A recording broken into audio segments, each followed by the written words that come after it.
எல்லா கனமும் மகிமை துதியும் சோத்திரம் புகழும் உண்டாவதாக.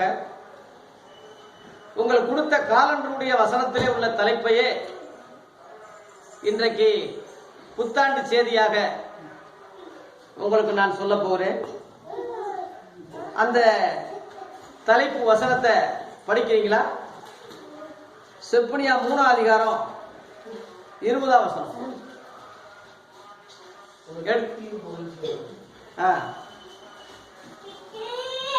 செப்பனியா 3:20 படிங்க. அக்காலத்திலே உங்களை கூட்டிக் கொண்டு வருவேன், அக்காலத்திலே உங்களை சேர்த்துக் கொள்வேன். உங்கள் கண் காண நான் உங்கள் சிறையிருப்பை திருப்பும் போது பூமியில் உள்ள சகல ஜனங்களுக்கும் நான் உங்களை கீர்த்தியும் புகழ்ச்சியுமாக வைப்பேன் என்று கர்த்தர் சொல்லுகிறார். அல்லேலூயா.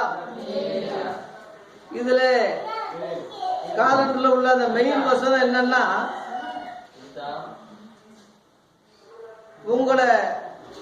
நான் உங்களை கீர்த்தியும் புகழ்ச்சியுமாக வைப்பேன் என்றுதான் சுருக்கமா கட் பண்ணி பெருசா போட்டிருக்காங்க. ஆனா முழு வசனம் என்ன வசனம்னா, அக்காலத்திலே என்று தொடங்குது. அதனால செப்பனியாவில் உள்ள காலத்துல கிடையாது. அதை நீங்க நல்லா தெரிஞ்சுக்கங்க. தீர்க்க தரிசனமாக நம்ம எடுத்துக்கணும். செப்பனியா காலத்துல இது நடந்ததாக இருந்தா அக்காலத்திலே என்று இங்க சொல்லியிருக்க மாட்டாங்க. அக்காலத்திலே சொல்லும் போது இனிமேல வர்ற காரியம் அடுத்து அக்காலத்திலே மறுபடியும் வருது. உங்களை கூட்டிக் கொண்டு வருவேன், அக்காலத்திலே உங்களை சேர்த்துக் கொள்வேன். இந்த சேர்த்துக் கொள்வேன் என்ற வார்த்தையை கவனிங்க.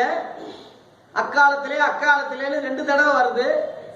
கூட்டி சேர்ப்பேன், சேர்த்துக் கொள்வேன் சொல்றதெல்லாம் எங்க வருது? அந்த வசனம் எங்க எந்த காலத்துல வருதுன்னு சொன்னா, யோவான் 14ஆம் அதிகாரம் 3ஆம் வசனத்துல வருது. என் பிதாவின் வீட்டில் அநேக வாசஸ்தலங்கள் உண்டு, அப்படி இல்லாதிருந்தால் நான் உங்களுக்கு சொல்லியிருப்பேன். உங்களுக்குன்னு ஒரு வாசஸ்தலத்தை ஏற்படுத்த போகிறேன். நான் இருக்கிற இடத்திலே நீங்கள் இருக்கும்படி நான் மறுபடியும் வந்து உங்களை என்னிடத்தில் வந்துருச்சா? இந்த காலம் தான். இந்த காலத்தை தான் அங்கே செப்பனியாவிலே அக்காலம்னு சொல்லியிருக்கு. எந்த காலம்னு சொன்னா, சேர்த்து கொள்கிற காலம்னு சொன்னா, அந்த சேர்த்துக் கொள்வேன் என்று சொன்னாரு அந்த காலம் தான். இந்த காலத்துக்கு பேர் தான் கடைசி காலம் என்று சொல்லியிருக்கு. அல்லேலூயா. இந்த காலத்திலே ஆண்டவர் தம்முடைய பிள்ளைகளை எப்படி வச்சிருக்காருன்னா, பூமியில் உள்ள சகல ஜனங்களுக்குள்ளும் நான் உங்களை கீர்த்தியும் புகழ்ச்சியுமாக வைப்பேன் என்று வாக்கு பண்ணியிருக்கிறார். இங்கே கீர்த்தி புகழ்ச்சி என்று 2 காரியத்தை 2ஆ விளக்கம் சொல்லிட்டு நான் இந்த பதிவை முடிக்கிறேன். கீர்த்தி என்று தலைப்பிலே முதலாவது விளக்கங்கள் சொல்ல போறேன்.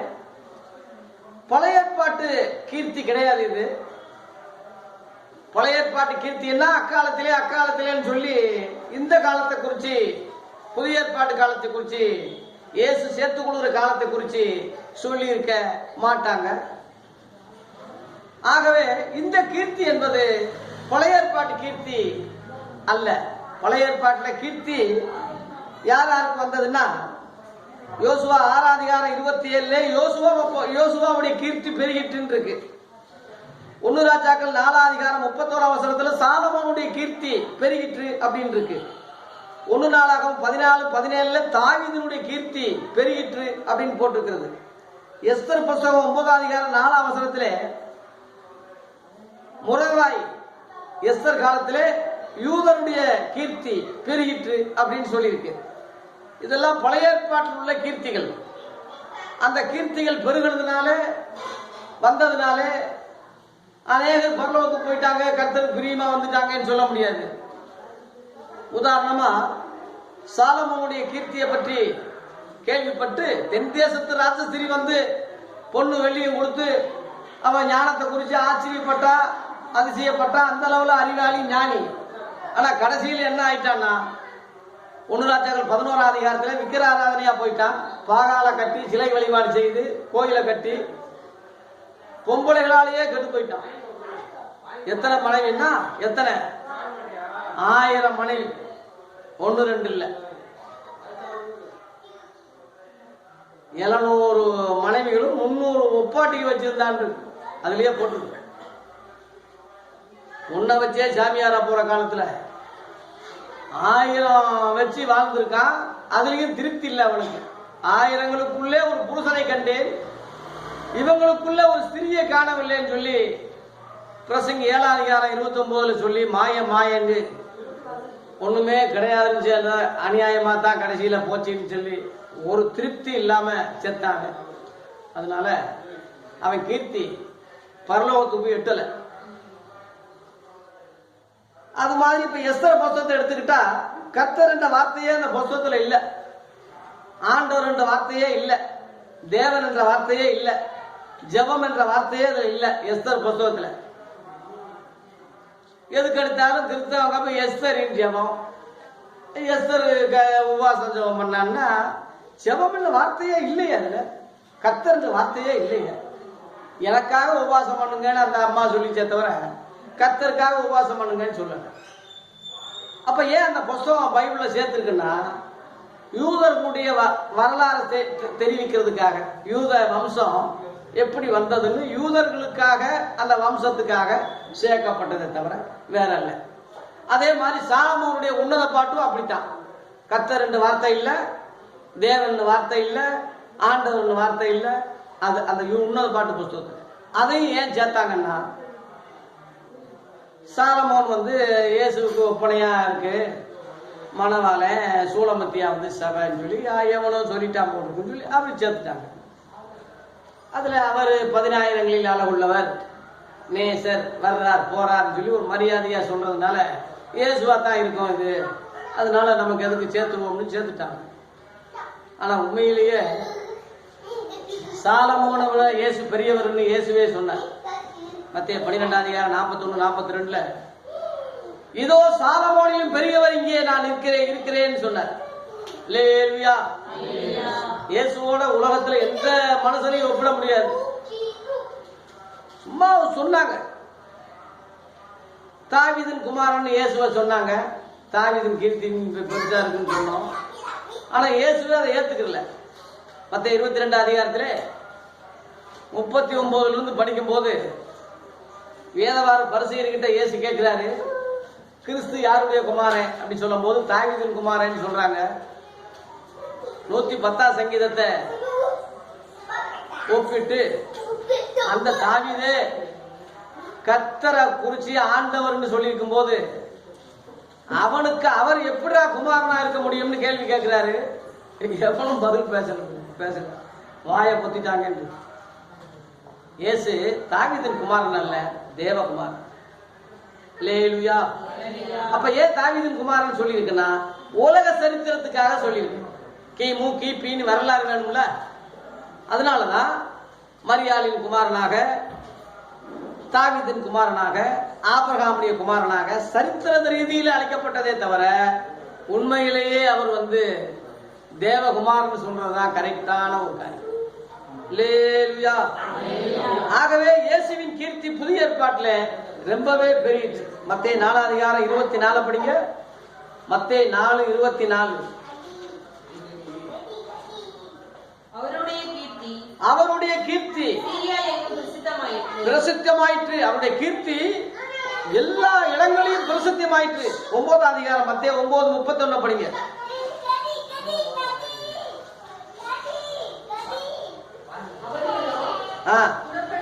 புறப்பட்டு அந்த தேசம் முழுவதும் அவருடைய, அதாவது இயேசுவினுடைய கீர்த்தியை பிரசித்தம் பண்ணினார்கள்.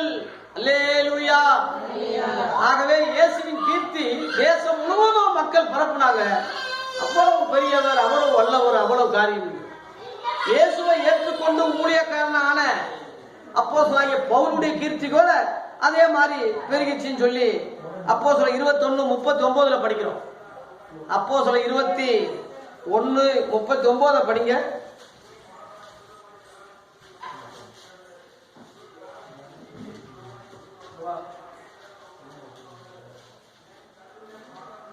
அதற்கு பவுல், நான் சிசிலியாவில் பெற்ற தச்சு பட்டணத்து யூதன். அவன் சொல்றான், கீர்த்தி பெற்ற யூதன். ரொம்ப சாதாரண ஆளுன்னு என்னை நினைக்காதீங்க. கீர்த்தி பெற்றனா பிரபலமான ஒரு பெரிய அளவுல ராயல் மாதிரி. இப்போ அமெரிக்கா சிட்டிசன்லாம் எப்படி பெருமை இருக்கும், அந்த மாதிரி ஒரு பெரிய கீர்த்தி பெற்றவன் அப்படின்னு சொல்றான்.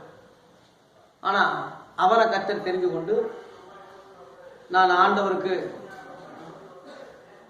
அடிமைன்னு சொல்றதோட பாவிகள்ல பிரதான பாவி நான் தான் அப்படின்னு சொல்லிட்டான்.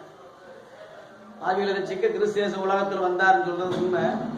ஆனா எல்லாரிலும் பெரிய பாவி நான் தான் அப்படின்னு சொல்றான். இந்த கீர்த்தி பெற்றவன் இயேசு கிறிஸ்துக்குள்ள வரும்போது அவன் தன்னை தாழ்த்தினான்.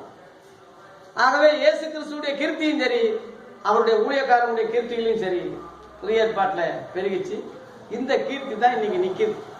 பழைய ஏற்பாட்டு கீர்த்தி எப்படி வந்துச்சோ அப்படியே போயிடுச்சு. ஆனா இயேசுவின் கீர்த்தி நேற்றும் இன்றும் என்றும் மாறாத கீர்த்தியா இருந்தது. அல்லேலூயா.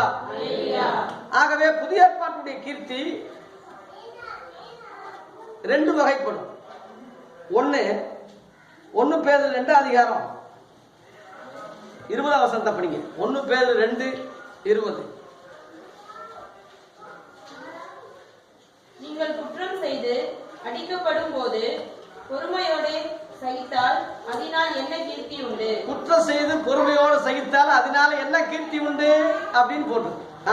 நீங்கள் நன்மை செய்து பாடுபடும் போது பொறுமையோடு சகித்தால் அதுவே தேவனுக்கு முன்பாக பிரீதியா இருக்குன்னா அதுவே கீர்த்தியா இருக்கும், அதுவே பிரபலமா இருக்கும்.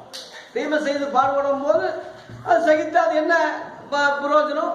ஒருத்தர் தப்பு செஞ்சு ஜெயிலுக்கு போனான்னா அது என்ன பிரயோஜனம்? நீங்க கேரளாவில் ஒரு சிஸ்டரை கொலை செய்து, ஒரு கன்னியாஸ்திரியை கொலை செய்து கிணத்துல போட்டு அது கண்டுபிடிக்கப்பட்டு ஏறக்குறைய 28 வருஷமா கேஸை இழுத்தடிச்சு இப்ப தண்டனை கொடுத்துருக்குறாங்க. அந்த ஃபாதருக்கு என்ன எத்தனை வருஷம்? 2 ஆயுள் தண்டனை. உடந்தையா அந்த அம்மாவுக்கு 1 ஆயுள். யாரு? கன்னியாஸ்திரி சிஸ்டர் 1, ஃபாதர். அவங்க ஜெயில போய் கர்த்தருக்காக நான் ஜெயில அனுபவிக்கிறேன்னு சொல்ல முடியுமா?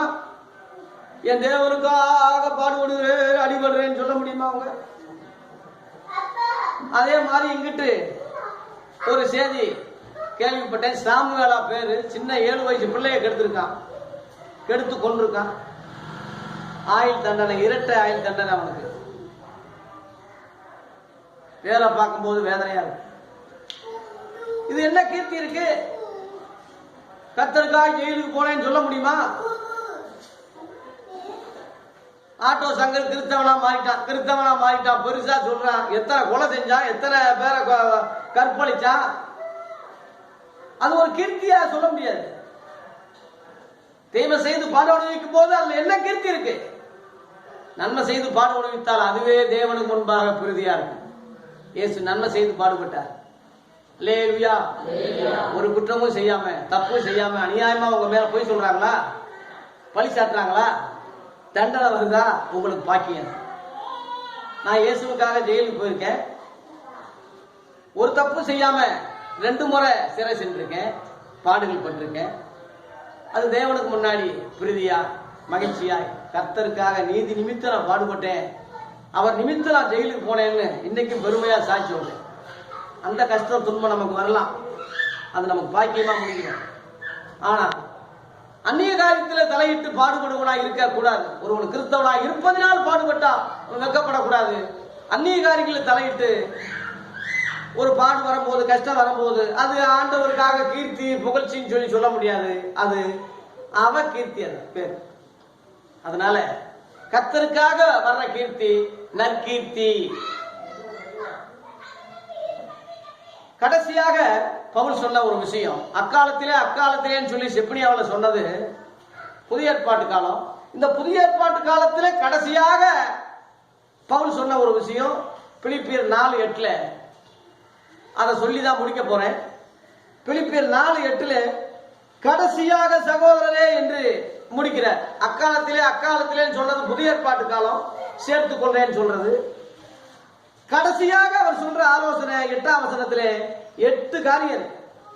பிலிப்பியர் 4ஆம் அதிகாரம் 8ல 8 காரியம். என்ன காரியம் படிங்க. கடைசியாக சகோதரரே, உண்மை உள்ளவைகள் எவைகளோ, ஒழுக்கம் உள்ளவைகள் எவைகளோ, நீதி உள்ளவைகள் எவைகளோ, கற்புள்ளவைகள் எவைகளோ, அன்புள்ளவைகள் எவைகளோ, நற்கீர்த்தி உள்ளவைகள் எவைகளோ, புண்ணியம் எதுவோ, புகழ் எதுவோ, அவைகளையே சிந்தித்துக் கொண்டிருங்கள். அல்லேலூயா. 8ஆம் வசனத்துல 8 விதமான காரியங்கள் இருக்கு. இந்த வருஷம் முழுவதும் நீங்க இதைத்தான் சிந்திக்கணும். அவைகளையும் சிந்திங்கன்னு இல்ல, அவைகளையே அப்படின்னு போட்டு அதை மட்டுமே நீங்க சிந்திங்க. 8 காரியம் இருக்கு. 8 காரியம் சொல்றதுக்கு இப்ப டைம் இல்லாதனால 2 காரியமா அதுல சுருக்கிறேன். 1 கீர்த்தி, 2 புகழ்ச்சி. இந்த கீர்த்தி காரியங்களை காலண்டர்ல வாக்குத்தத்தமா தீர்க்க தரிசனமா சொன்னதுனால அந்த தலைப்பை வச்சுதான் இந்த 2 பிரிவு எடுத்திருக்கிறேன். அந்த கீர்த்தி தான் நற்கீர்த்தி என்று இதுல போட்டிருக்கு பாருங்க. நற்கீர்த்தி உள்ளவைகள் எவைகளோ அப்படின்னு இருக்கு இல்லையா. கர்த்தருக்காக படுற கீர்த்தி நற்கீர்த்தி. அவன் சுயநலத்துக்காக ஒரு கீர்த்தி வந்தா அது வெறும் கீர்த்தி தான், நற்கீர்த்தின்னு அதை சொல்ல முடியாது. அல்லேலூயா. இந்த நற்கீர்த்தி எப்படி கிடைக்கும் அப்படின்னு சொன்னா, நன்மை செய்து பாடுபடும் போது, கர்த்தருக்காக பாடுபடும் போது, கர்த்தருக்காக வயப்படும் போது, கர்த்தருக்காக திட்டப்படும் போது, அநியாயமான குற்றச்சாட்டுகள் உங்கள் மேல் வரும்போது, நீங்க ஒரு தப்பும் செய்யாம இருந்தீங்கன்னா அது உங்களுக்கு நல்ல கீர்த்தியாய் கர்த்தர் மாத்துவார். அதனால பாடுபடும் போது, கஷ்டப்படும் போது, கர்த்தர் என்னை கைவிட்டார், பாடு வருது, கஷ்டம் வருதுன்னு நினைக்காதீங்க. அந்த பாடு நியாயமான பாடா என்று நினைங்க. உலகத்தில் உபத்திரம் உண்டு, ஆனாலும் திடம் கொள்ளுங்கள், நான் உலகத்தை ஜெயித்தேன்னு சொல்றார். இயேசு கிறிஸ்து என்ன பாடுபட்டாரு, என்ன குற்றம் செஞ்சாரு? அவர் சிலுவையில தொங்கும் போது அநேகர் கேள்வி பண்ணாங்க, என்ன பாவம் செஞ்சாரோ, இந்த கொஞ்சம் வயசுல உங்காம திங்காம கல்யாணம் இல்லாம ஒண்ணும் இல்லாம அனாதியா கொடூரமான வகையில கொலை செஞ்சு இப்படி அடிச்சு தொங்க விட்டுருக்காங்களே, இவர் என்ன தப்பு செஞ்சாரு, என்ன அப்படித்தான் மக்கள் நினைச்சாங்க. அவர் ஏதோ ஒரு தப்பு செஞ்சுட்டாரு, பெரிய ஒரு குற்றம் செஞ்சுட்டாரு போட்டுன்னு சொல்லி வெளியே சொல்லாம செய்யறாங்கன்னு சொல்லி தப்பா தான் எல்லாரும் நினைச்சாங்க.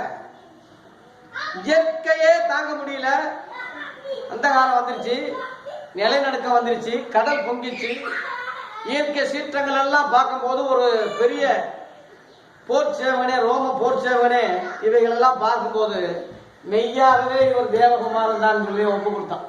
செத்த பிறகு இயேசு உயிரோடு இருக்கும் போது அநேகரை ரட்சித்தது பெருசு இல்ல, இயேசு மறித்து தொங்கிட்டு இருக்கும் போதே ஒருத்தர் ரட்சிக்கப்பட்டா ஒரு போர் சேவங்க. ஆகவே இயேசுவின் கீர்த்தி 3 நாள் அப்படியே அடக்கம் பண்ணி அதோட 3 நாளோட முடிஞ்சிடல. என்னைக்கு உயிர்த்திருந்தாரோ அன்னையிலிருந்து இன்ன வரைக்கும் அந்த கீர்த்தி பெருகிக்கிட்டே போகுது. அதனாலதான் அந்த கீர்த்திய பெருமை பாராட்டுங்க. டிசம்பர் 25 இயேசு பிறந்தாருன்னு இயேசுவின் பிறப்பை மறைச்சு வாஜ்பாய் பிறந்தாருன்னு சொல்லி அன்னைக்கு போஸ்ட் அடிச்சு ஒட்டுறாங்க. வாஜ்பாய் பிறந்த நாளை கொண்டாடுங்கன்னு டிசம்பர் 25 பிறந்தாராம். இயேசுவோட வாஜ்பாயை ஒப்பிட்டு பிறந்த நாளை கொண்டாட முடியுமா? நல்லா யோசனை பண்ணுங்க. உலகம் முழுவதுக்கும் ஒருவருக்கு ஒரு பிறந்த நாள் கொண்டாடுறாங்கன்னா அது இயேசுவை தவிர வேற யாருக்கும் தெரியும், யாருக்கும் கிடையாது. வாஜ்பாயை நம்ம தமிழ்நாட்டுக்கே தெரியாது. கிராமங்கள்ல போனா என்ன பாய், முஸ்லீம் பாயான்னு கேட்கிறான், தெரியாது. ஒரு சில பெரிய ஆளுங்களுக்கு தான் தெரியும். வாஜ்பாய் நல்ல மனுஷன் தான், நல்ல தலைவர் தான், நான் இல்லைன்னு சொல்லல. பிறந்த நாளை கொண்டாடுறது தப்பு இல்லை. நான் இயேசுவோடு இணைச்சி கொண்டாடுறது எந்த வகையிலையும் சூரியனோட ஒரு சின்ன பழுப்பை போய் இணைக்கிற மாதிரி தான். சூரியன் எரிஞ்சுக்கிட்டு இருக்குன்னா சூரியன் பக்கத்துல ஒரு சின்ன பழுப்பை வச்சு இதுவும் எரியுதுன்னு சொன்னாம என்ன ஆளு அவன்? இயேசு உலக ரட்சகர், உலகமே அவர் பிறந்த நாளை கொண்டாடுற அளவுல உயர்த்தப்பட்டவர். மேன்மையானது. அப்படி இயேசு பிறந்த நாளை கொண்டாடுகிற அந்த நாளை உன் தலைவருக்கு கொண்டாடுறியே, இயேசு உயிர்த்தெழுந்த நாளையும் கொண்டாட போறோம். உயிர்த்தெழுந்துட்டாருன்னு தலைவரை நீ கொண்டாட முடியுமா? யார உயிர்த்தெழுந்தான்னு உலகத்துல யாரத்தான் கொண்டாட முடியும்? ஒரு ஆளை காட்டுங்க பார்ப்போம். இன்றைக்கும் இயேசு உயிர்த்தெழுந்தார் என்று கல்லறை இல்ல எழுதியிருக்கு. எருசலேம்ல காலியான கல்லறை இருக்கு. இயேசு இங்க இல்ல, உயிர்த்தெழுந்தார்னு போட்டு. காரணம், அவர் கீர்த்தி பெருகிக்கிட்டே போ. ரோமர் 1:5 அவர் மரித்தோர்ந்து உயிர்த்தெழுந்ததுனாலே வல்லமையாய் தேவகுமார் என்று பலமாய் நிரூபிக்கப்பட்டார். அந்த வசனத்தை படிங்க. ரோமர் 1:5. மாம்சத்தின்படி தாவீதின் சந்ததியிலே கிமு கிபி சரித்திர ரீதியில பிறந்தவரும் பரிசுத்த ஆவியின்படி தேவனுடைய சுதன் என்று மரித்தோரிலிருந்து இயேசு உயிர்த்தெழுந்ததினாலே பலமாய் நிரூபிக்கப்பட்ட தேவகுமாரனாய் இருக்கிறார். அல்லேலூயா. பலமாய் நிரூபிக்கப்பட்டார். இன்னைக்கும் இயேசுவின் காலியான கல்லறைய பார்க்க முடியும். அவர் பிறப்பும் சரி, உயிர்ப்பும் சரி, சீக்கிரம் வரப்போகிறான்னு எதிர்பார்த்துக்கிட்டு இருக்கிறோமே, இந்த எதிர்பார்ப்பும் சரி, உலகத்துல எந்த மனுஷனா பிறந்தவனுக்கும் எந்த தலைவருக்கும் இல்லாத ஒரு புகழ்ச்சி, மகிழ்ச்சி, கீர்த்தி தான் இயேசுவுக்கு இருக்கு, இன்னும் இருக்கும். அல்லேலூயா. அந்த நற்கீர்த்தியில தான் ஆண்டவருடைய பிள்ளைகளாகி நாம இருக்கிறோம். பூவோட நாரும் சேர்ந்தா நாரும் மனம் பெறும் சொல்வது போல இயேசு கிறிஸ்துவோட இணையும் போது, அவரோட இணைஞ்சு பயணிக்கும் போது இந்த நல்ல கீர்த்தி, இந்த கீர்த்தி நமக்கும் உண்டாகும். இந்த நற்கீர்த்திகள் எவைகளோ அவைகளையே சிந்திங்கன்னு பவுல் கிறிஸ்தவங்களுக்கு ஆலோசனை எழுதுறான். அல்லேலூயா. இரண்டாவது புகழ்ச்சின்னு சொல்லி காரியத்தை சொல்லி முடிக்கிறேன். புகழ்ச்சி என்றால் அதுலயே போட்டிருக்கு. அந்த 8ஆம் வசனத்துல புகழ் எதுவோ அப்படின்னு போட்டு, புகழ் சொல்றதும் புகழ்ச்சின்னு சொல்றதும் ஒரே அர்த்தம் தான். புகழ் எதுவோ அவைகளையே சிந்தித்துக் கொண்டிருங்க, அதையே சிந்திங்க. புகழ்ச்சி என்பது 2 வகைப்படும். ஒன்னு தேவ ஊழியர்கள் பற்றின ஒரு புகழ்ச்சி, 2வது விசுவாசிகளை பற்றிய ஒரு புகழ்ச்சி. 2 கொரிந்தியர் 1:00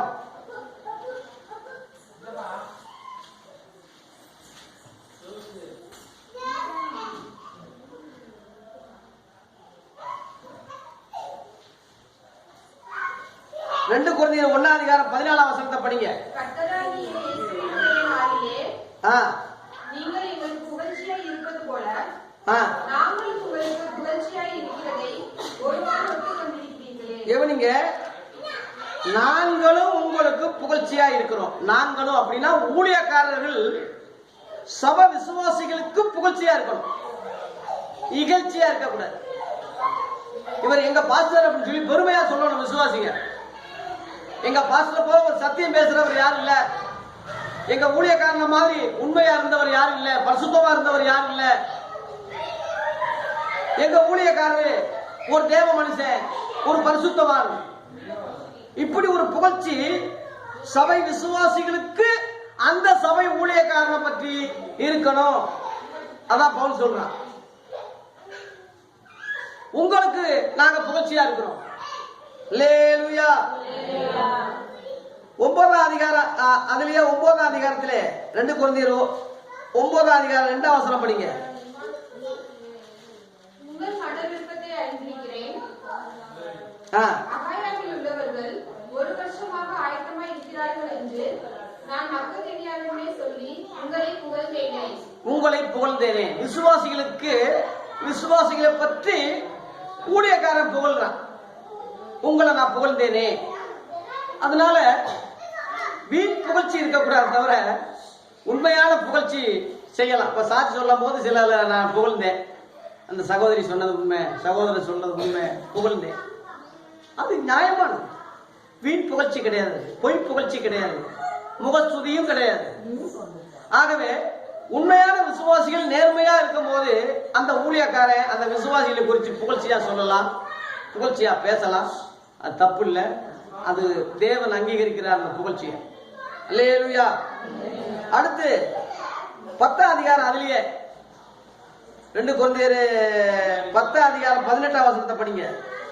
தன்னைத்தான் புகழுகிறவன் உத்தமன் அல்ல, தன்னைத்தான் புகழுகிறவன் உத்தமன் அல்ல, கர்த்தரால் புகழப்படுகிறவரே உத்தமன்.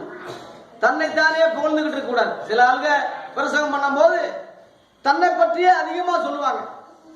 அங்க போனேன், வரவேற்பு கொடுத்தாங்க, லண்டனுக்கு போனேன், அமெரிக்காவுக்கு போனேன், ஸ்டார் ஹோட்டல்ல 5 ஸ்டார் ஹோட்டல்ல தங்க வச்சாங்க, இவ்வளவு மாலை போட்டாங்க. எவன்டா கேட்டான்? அதெல்லாம் அவனை பத்தி அவனே புகழ்ச்சியா மணிக்கணக்கில் பேசிக்கிட்டு இருப்பான். நான் ஏரோப்ளேன்ல போனேன், நாங்க இறங்கினேன், இவங்க வந்தாங்க. எல்லாமே அவனுடைய ஸ்டைல், அவனுடைய புகழ்ச்சி தான். அவன் ட்ரெஸ் கிஸ் எல்லாம் பாத்தீங்கன்னா சினிமா நடிகர் கூட தோத்துருவாங்க. அந்த அளவில் அவன் சிக அலங்காரம், அவங்க காரியங்கள் எல்லாம் ஸ்டைல் எல்லாம் பண்ணிக்கிட்டு அவன் புகழ்ச்சியை பத்தியே பேசிட்டு இருப்பான். அது புகழ்ச்சி அல்ல.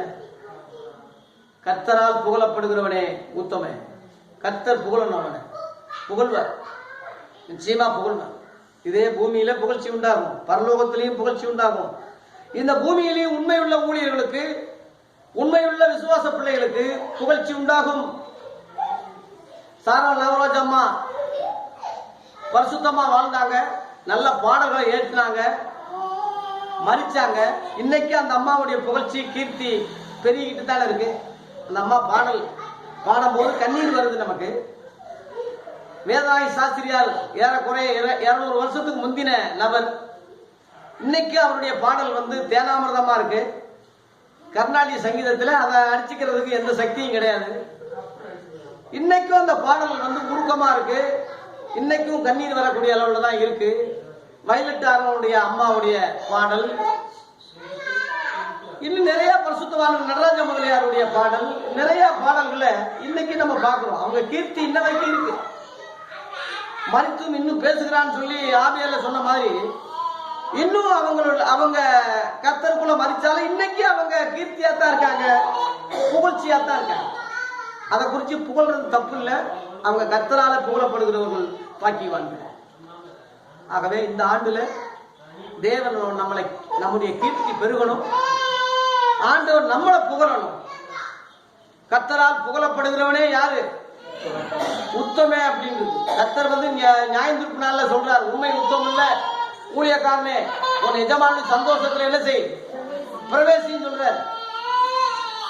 அதனால உத்தமின்னு சொல்லி பேரு போடுறது உத்தமி ஆக முடியாது. ஒரு அம்மா உத்தமின்னு படம் எடுத்துச்சு. அந்த அம்மாவுக்கு 4 புருஷன் நிஜ வாழ்க்கையில. பேர் உத்தமியா அந்த படம். அது மாதிரி இன்னைக்கு எத்தனையோ சினிமா நடிகைகள் வெளிப்படையா நல்லவங்களை போல காட்சி அளிக்கலாம். அந்தரங்க வாழ்க்கையில அவங்களுக்கு நிம்மதியும் சமாதானமும் கிடையாது. அநேகரை சிரிக்க வைக்கிற நடிகர்கள் அவங்க வாழ்க்கையில அழுது கொண்டுதான் இருக்கிறாங்க. சினிமா நடிகர்களை மாதிரியா வைக்காதீங்க. அவங்க புகழ்ச்சி, அவங்க பிரபலத்தை பெருசா நினைக்காதீங்க. அநேக சினிமா நடிகர் தற்கொலைக்கு நேரா போய் கொண்டிருக்காங்க, நிம்மதி இல்லாம இருக்காங்க, டைவர்ஸ் ஆகுறாங்க. இன்னும் சொல்ல போனா மனநோயாளியா இன்னைக்கு அநேகர் சைக்கோ மாதிரி ஆயிட்டாங்க. அவங்கள முன்மாதிரியா கொள்ளாதீங்க. அது ஒரு புகழ்ச்சியோ மகிழ்ச்சியோ ஒரு கீர்த்தியோ கிடையாது. இயேசு கிறிஸ்து நேற்றும் இன்றும் என்றும் மாறாதவர். 2000 வருஷம் தாண்டி கூட அவர் புகழ் மங்காம இருக்குன்னா இந்த உலகத்துல இதை விட வேற என்ன சக்தி வேணும், ஆதாரம் வேணும் சொல்லுங்க.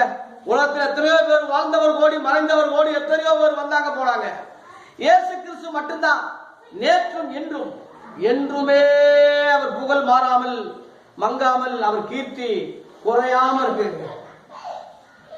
ஏன்னா அவர் உயிரோடு இருக்க, ஜீவிக்கிறார், இன்னும் பேசுகிறார், இன்றைக்கும் பேசுகிறார். அதனால வீண் புகழ்ச்சி இல்லாம கர்த்தரால் புகழக்கூடிய அந்த புகழ்ச்சி தான் நமக்கு மகிழ்ச்சியா இருக்கணும். இந்த ஆண்டு முழுவதும் கர்த்தரால் புகழப்பட, கர்த்தரால் ஆசீர்வதிக்கப்பட, ஊழியக்காரர்கள் விசுவாசிகளுக்கு புகழ்ச்சியா இருக்க, விசுவாசிகள் ஊழியக்காரங்களுக்கு புகழ்ச்சியா இருக்க, நம்ம எல்லாரும் கர்த்தருக்கு புகழ்ச்சியா இருக்க இந்த புத்தாண்டுல ஆண்டவர் நமக்கு கிருபை செய்வாராக. இதை கேட்கிற அனைவருக்கும் தேவன் தயவு செய்வாராக, கிருபை செய்வாராக. ஆமென்.